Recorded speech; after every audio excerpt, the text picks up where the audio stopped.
Now, let's take a deep dive into what the polls are saying with founder of John Zogby Strategies, John Zogby. John, thanks so much for your time on the U.S. Report.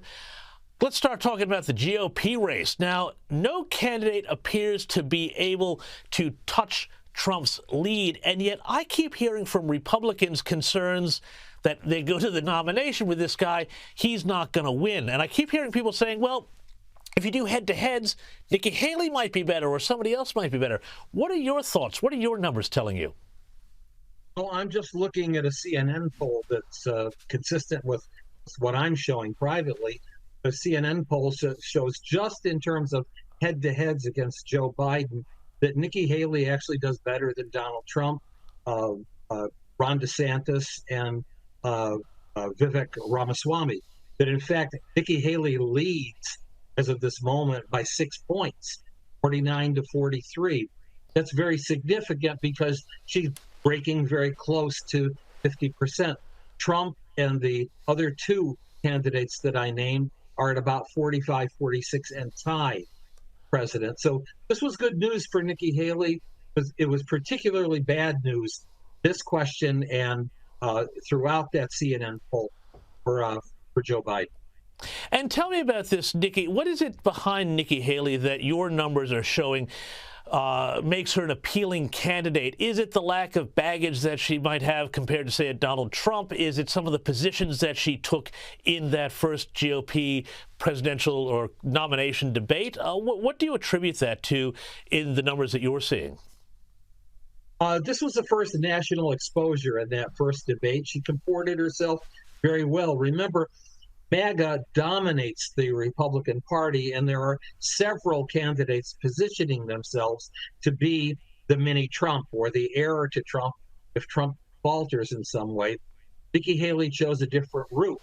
She chose a more moderate and consensus route, took on the issue of abortion in such a way that it could possibly be appealing to suburban voters, suburban women voters in particular. In that sense, then, she both carved for herself her own niche and she appealed to more moderate swing voters all at the same time.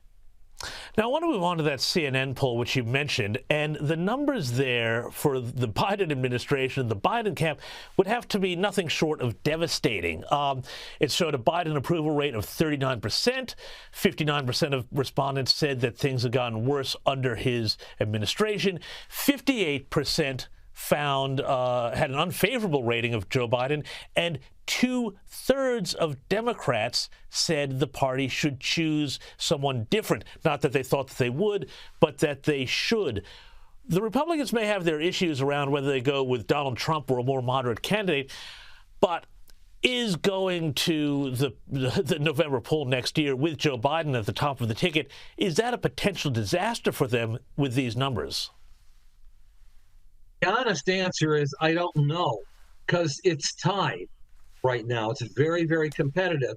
Only thing that Joe Biden has going for himself right now is Donald Trump. And really the main thing that Donald Trump has going for himself is Joe Biden. And so they kind of neutralize each other and are sort of checkmating each other in the process. And, just to get into some of these sort of the poll numbers and what they suggest about strategies, you mentioned Nikki Haley, her moderate course being less polarizing, people finding that attractive out there in the general population. One thing that I'm very curious about is how much should Republicans be focusing on their key, culture war issues and also Biden corruption issues versus those, what would you be advising them in terms of balancing that with an approach to how the economy is doing, how people are feeling, how the individual is living their life outside of the Beltway and their experience in Joe Biden's America?